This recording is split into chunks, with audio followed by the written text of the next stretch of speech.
وہ اپنی نعمتیں سب کو عطا کرتا ہے، پہنچاتا ہے ہر ایک مہکش کے آگے دور جام اس کا، کسی کو تشنہ لب رکھتا نہیں ہے لطف عام اس کا۔ تو بچوں یہ آپ شعر اس میں ایڈ کر سکتے ہیں، دوسرا بھی شعر ایڈ کر سکتے ہیں آپ کہ وہ ایسا عطا کرنے والا ہے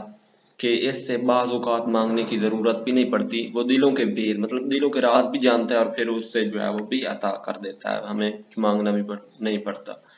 اس شان کریمی نے اداروں کو لیا بھانپ، ارادوں کو لیا بھانپ، کہنے نہ پایا تھا ابھی حرف دعا میں، مطلب ابھی میں دعا میں کوئی حرف بھی نہ کہنے پایا تھا تو اس نے میرے دل کے راز جان لی اور میری دعا پوری کر دی۔ اسی وجہ سے ہم اللہ تعالیٰ کی ہر نعمتوں کا جو ہے وہ نعمتوں کا شکر ادا نہیں کر سکتے، بہت نعمتیں ہیں اللہ تعالیٰ کی۔ آگے جان دی ہوئی اس کی تھی، حق تو یہ ہے کہ حق ادا نہ ہو سکا، یہ شعر بھی ایڈ کر سکتے ہیں، بہت آسان سے شعر ہیں بچوں۔ تھرڈ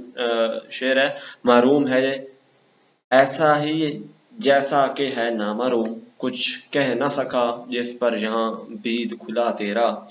مطلب پالنے والا جو تجھے جاننے کا دعویٰ کرتا ہے اس کی حالت بھی ویسے ہی ہے جیسے تجھے جاننے سے قصر ہے تو نہ مروں، کیونکہ جس کسی نے بھی توحید کے راز کو سمجھا وہ اس کا اظہار نہیں کر سکتا۔ انسان کی صلاحیتیں محدود ہیں، وہ اپنی ان محدود صلاحیتوں کی بنا پر خدا تعالیٰ کے بارے میں کچھ نہیں جان سکتا، جس طرح لاکھ پردوں میں ہے تو بے پردہ، 100 نشانوں میں ہے بے نشان تو ہے، کہ محروم ہے مطلب جو ہے وہ کیا ہے، واقف ہے وہ ہر چیز سے، ایسا ہی ہے جیسا کہ نامعلوم، جیسا کہ وہ نہیں جانتا، نہ آشنا ہے، کچھ نہ کہہ سکا جس پر یہاں بھید کھلا تیرا، مطلب کچھ بیان نہ کر سکا کہ ہر طرف دیکھتا ہوں تو تیرا ہی راز کھلتا ہے، کہ لاکھ پردوں میں ہے تو بے پردہ، 100 نشانوں میں ہے بے نشان تو۔ دوسرا شعر آپ ایڈ کر سکتے ہیں اس میں، دوسرا کون ہے جہاں تو، کون جانے کہاں تو ہے، ٹھیک ہے۔ تو خواجہ الطاف حسین حلی اس شعر میں کہتے ہیں کہ اول تو خدا کو جاننے کا دعویٰ کرنا ہی محل نظر ہے، مطلب کیونکہ ہم اگر ہر طرف دیکھیں تو اللہ تعالیٰ ہی کے جلوے فروغ نظر آتے ہیں، لیکن اگر کسی شخص کو توحید کا کچھ شعور حاصل ہو، مطلب کچھ پتہ ہو تو وہ مکمل آگاہی نہیں ہو سکتی، اسے جاننے کا دعویٰ کرنے والا اور اسے نہ جاننے والے برابر ہو جاتے ہیں۔ جب آپ کچھ محسوس نہ کریں لیکن اپنے احساس کو لفظوں کا روپ نہ دینے پائیں تو اس کا اظہار نہ کر سکیں تو پھر جاننے کا دعویٰ محض دعویٰ رہ جاتا ہے۔ مطلب یہ ہے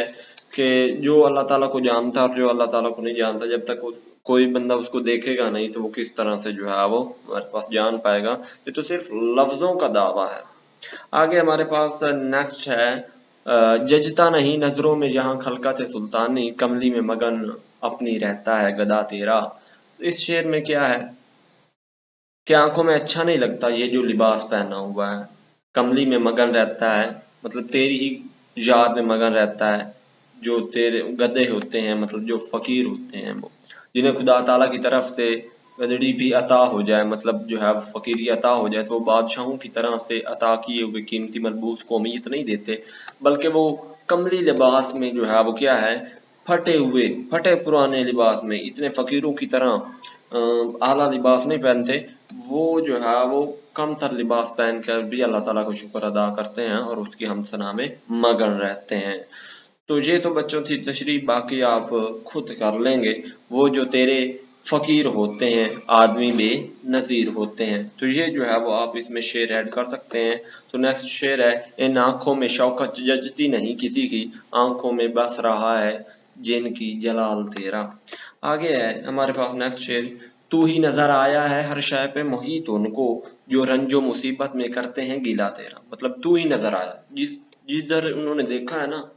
ہر جگہ تو ہی نظر آیا، مطلب ہر جگہ پہ تو ہی محیط ہے، ہر جگہ پر تیرا ہی قبضہ ہے، رنج و مصیبت مطلب دکھ میں بھی اور مصیبت میں بھی جو لوگ تیرا گیلا کرتے ہیں، شکوہ شکایت کرتے ہیں، یہاں بھی دیکھتے ہیں تو ہی نظر آتا ہے اور ہر شے پہ تیری ہی قدرت نظر آتی ہے۔ تو یہ میں نے آپ کو بچوں تشریح بتا دی ہے اس کی، تو مطلب جدھر بھی ہم دیکھیں گے لوگ مصیبت میں جب کوئی بندہ مر جاتا ہے تو اپنا جو ہے وہ گلہ شکوہ اللہ تعالیٰ سے کرتے ہیں، لیکن جب وہ ہر طرف دیکھتے ہیں تو اللہ تعالیٰ ہی کی کائنات سب چیز پر محیط اور طاقتور نظر آتی ہے۔ اس بچوں آپ اس شعر میں یہ شعر ایڈ کر سکتے ہیں تشریح کرتے ہوئے: کبھی ہم سے کبھی غیروں سے شاسنائی ہے، بات کہنے